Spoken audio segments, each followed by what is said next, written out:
So hello good morning everyone, welcome back to our YouTube channel study with Ritesh. उम्मीद करते हैं कि आपकी पढ़ाई जोरदार, मजेदार, शानदार चल रही होगी। तो चलो ठीक है, हम लोग इस वीडियो में बात करने वाले हैं कि अगर आप बीसीईसी के थ्रू यानी बिहार में रहते हो और बिहार का डोमिसाइल है और आप बीसीईसी के थ्रू आगे कंटिन्यू करना चाहते हो, फर्दर स्टडीज कंटिन्यू करना चाहते हो और आपने पीसीबी लिया था, तो आपके क्या क्या फ्यूचर और क्या क्या अपॉर्चुनिटीज हो सकते हैं, इसके पार्ट पे ये वीडियो तैयार हो रहा है।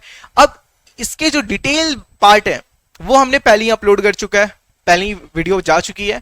अगर आप ये वीडियो पे पहले देख रहे हो तो आप पहले उस वीडियो को जाके चेकआउट करो, क्योंकि जो डिटेल इंफॉर्मेशन है वो उसी में दी हुई है। इस वीडियो में हम लोग सिर्फ और सिर्फ फुल सिलेबस के ऊपर बात करने वाले हैं। क्यों?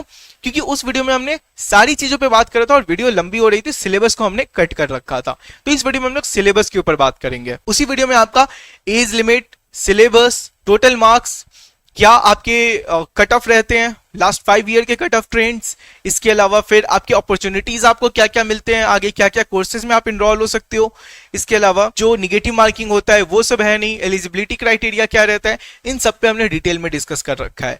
तो बिना किसी टाइम को वेस्ट करते हुए इस वीडियो को शुरू करते हैं। और अगर आपको ये सारी इंफॉर्मेशन चाहिए तो जाइए लास्ट वीडियो में, क्लियर हुई है, और फिर सिलेबस के इस पार्ट पे आप एंटर कीजिए। ठीक है, तो चलिए, प्रकाश आ रहा है, मैम पढ़ाने को तैयार है, आप पढ़ने को तैयार हैं, तो चलो हम लोग शुरू करते हैं। ये वीडियो से पीसीबी ग्रुप का होने वाला है, पीसीएमबी का नहीं होने वाला है, तो इसमें कोई फार्मा वार्मा इंक्लूड नहीं है। ठीक है, तो बात करते हैं फिजिक्स की। जैसे कि 3 सब्जेक्ट्स रहते हैं, फिजिक्स, केमिस्ट्री और बायोलॉजी। 400 मार्क्स के पर सब्जेक्ट रहते हैं, तो टोटल 1200 मार्क्स का एग्जाम होता है। हर एक सब्जेक्ट के एग्जाम के लिए आपको 90 मिनट्स दिए जाते हैं। एक छोटा मोटा ब्रीफ इंफॉर्मेशन हमने दे दिया। यहाँ पे फिजिक्स के 100 क्वेश्चन आते हैं जो 400 मार्क्स के रहते हैं। ठीक है, वो क्या क्या रहता है उस पे हम लोग इधर बात कर लेते हैं। तो क्लास 11th और क्लास 12 के एनसीईआरटी पे टोटली सिलेबस डिपेंड करता है। तो यहाँ पे जो 11th के जो टॉपिक्स हैं वो क्या क्या रहते हैं, physical world and measurement, kinematics में आपके motion in straight line, motion in a plane आपको देखने को मिलता है, laws of motion, work energy power, motion of system of particles of rigid body, फिर ग्रेविटेशन का आपको पार्ट देखने को मिलता है। ठीक है, फिर आपका बल्क प्रॉपर्टीज में प्रॉपर्टीज ऑफ बल्क मैटर में आपके इलास्टिसिटी, प्रेशर, फ्लूइड मैकेनिक्स आपको देखने को मिलता है। फिर thermodynamics, kinetic theory of gases, waves and oscillation, ये सारे पार्ट आपके 11th के हो जाते हैं। फिर 12th में जब हम लोग इंटर करते हैं तो electrostatistics, current electricity, magnetic effects of current and magnetism का आपको पार्ट मिलता है। इसके बाद फिर electromagnetic induction, that is EMI आपको यहाँ पे देखने को मिलता है, एसी देखने को मिलता है, अल्टरनेटिंग करंट्स, इलेक्ट्रोमैग्नेटिक वेव्स आपको देखने को मिलता है, ईएमडब्ल्यू का part.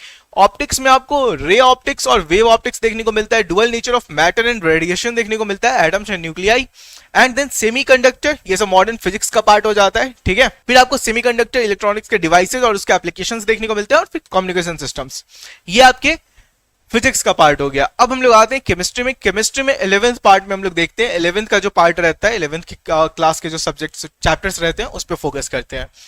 Some basic concept of chemistry, that is mole concept, the structure of atom, classification of elements and periodicity in properties, chemical bonding and molecular structure, इन सब chapters को आप note down कर लो, बाकी आपके एनसीईआरटी में भी मिलेंगे।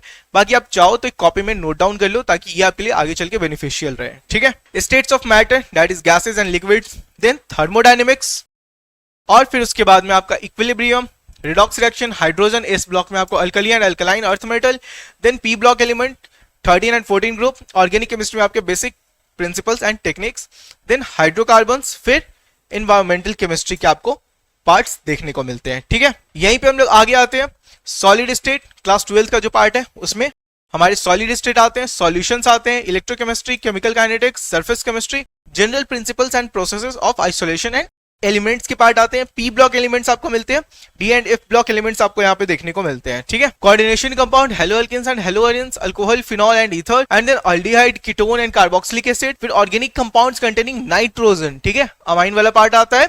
फिर आपके यहाँ पे बायोमोलिक्यूल्स से सवाल आते हैं, फिर पॉलीमर्स, और फिर chemistry in everyday life, that's it. ठीक है, यहाँ पे फिर हम लोग चलते हैं बायोलॉजी में। बायोलॉजी का 11th का जो पार्ट है ये एक एक यूनिट है। ठीक है, इस यूनिट के अंदर आपके अलग अलग चैप्टर्स है, जैसे कि यहाँ पे सेल स्ट्रक्चर एंड फंक्शन है, तो ये सिर्फ एक चैप्टर नहीं है, ये एक यूनिट है। इस यूनिट के अंदर आपके 3 चैप्टर हैं, कौन कौन से हैं? तो cell the unit of life, उसके बाद फिर सेल साइकिल एंड डिवीजन, उसके बाद फिर आपका लास्ट बायोमोलिक्यूल्स के पार्ट आ जाते हैं। ठीक है, तो इस तरीके से करके आपके एक यूनिट में कुछ चैप्टर्स है। प्लांट फिजियोलॉजी में फिर आपको अलग अलग चैप्टर्स मिलते हैं। तो इस तरीके से ये यूनिट्स के अंदर में चैप्टर्स मिलते हैं जो आपको एनसीईआरटी में देखने को मिल जाएगा। जैसे ह्यूमन फिजियोलॉजी है तो उसमें आपका जो डाइजेशन का पार्ट था वो डिलीट हो चुका है। अब आपका breathing and exchange of gases, excretion, chemical coordination, तो ये सारे पार्ट्स आपको यहाँ पे देखने को मिलते हैं, ठीक है। तो डाइवर्सिटी इन लिविंग वर्ल्ड, फिर structure of organisation in animals and plants, cell structure and functions, plant physiology and human physiology, ये 11th के पार्ट थे। देन 12th के पार्ट में हम लोग आते हैं तो reproduction in organism, plants and human, ये 3 चैप्टर आपको देखने को मिल जाते हैं यहाँ पे। एक चैप्टर स्टार्टिंग के इसमें हटे हैं, तो उसके बाद फिर आपको रिप्रोडक्टिव हेल्थ के आपको एक चैप्टर देखने को मिलते हैं, जो कि यहाँ पे 3 चैप्टर्स हो जाते हैं। जेनेटिक्स एंड इवोल्यूशन में देखते हैं तो जेनेटिक्स का आपको 2 चैप्टर मिल जाते हैं, मॉलिक्यूलर इनहेरिटेंस, फिर आपको इवोल्यूशन के 1 चैप्टर मिल जाते हैं, तो यहाँ पर भी 3 चैप्टर्स हो जाते हैं। इसी तरीके से अलग अलग यूनिट में अलग अलग चैप्टर्स हैं, ठीक है, तो वो आप एनसीईआरटी से चेक कर लो।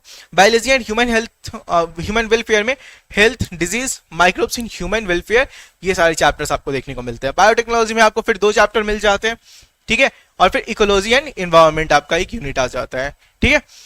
तो ये सारे जो सिलेबस है ये आपके बीसीईसी के एग्जाम यानी बीएससी नर्सिंग में आपके पूछे जाते हैं। अगर आप पीसीबी से एग्जाम दे रहे हो तो यानी पीसीबी आपने सिलेक्ट कर रखा है और उससे आपको एग्जाम आगे देना है, तो ये सारे पार्ट से सिलेबस आपका रहेगा और इनसे ही क्वेश्चंस पूछे जाएंगे।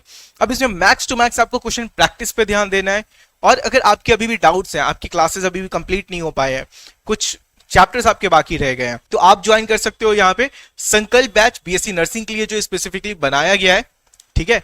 इसमें आपको live class, weekly test, video class recorded format में, doubt class, then assignment, complete notes, daily practice set, last year के प्रीवियस ईयर क्वेश्चंस, ये सब मिलेंगे। इसके अलावा ये बैच का भी प्राइस 699 चल रहा है, बट फर्स्ट 50 स्टूडेंट्स को ये बैच सिर्फ 599 में मिलेगा, और इसके साथ आपको स्टडी विद रितेश का एक बुक मिलेगा, फिजिकल बुक, जो आपके होम पर डिलीवरी कराया जाएगा, जो कि 200 रुपए का है, बट आपको फ्री ऑफ कॉस्ट मिलेगा फर्स्ट 50 स्टूडेंट्स को, जिसमें कि 17 ईयर के प्रीवियस ईयर क्वेश्चंस है, और इसके अलावा वहां पे आपको टॉपिक वाइज क्वेश्चंस प्रैक्टिस भी देखने को मिलता है। इसके अलावा आप दूसरे बुक्स को अगर रिकमेंडेशन चाहते हो तो आप जो लास्ट वीडियो मैंने स्टार्टिंग में बताया उस वीडियो को आप चेकआउट कर सकते हो, उसमें मैंने दूसरे बुक्स के भी बारे में बातें करी है, ठीक है। तो और इसके बैच के परचेज में अगर आपको कोई भी डाउट देखने को मिलता है, कोई प्रॉब्लम आता है, तो इस दिए गए नंबर पे आप कांटेक्ट करो, यहाँ पे आपको 1-to-1 कॉल पे हेल्प करा जाएगा, ठीक है। तो आई होप कि आपके सारे डाउट्स यहाँ पे क्लियर होंगे, आपके सिलेबस क्लियर होंगे, और बीसीईसी बीएससी नर्सिंग से रिलेटेड जितने भी प्रॉब्लम्स आपके क्लियर होंगे। बट फिर भी अगर आपके कोई डाउट है तो आप वीडियो के नीचे कमेंट करो, हम जल्द से जल्द उसका रिप्लाई करने का कोशिश करेंगे, और उम्मीद करेंगे कि आपके सारे डाउट्स क्लियर हो जाए, ठीक है। Thank you.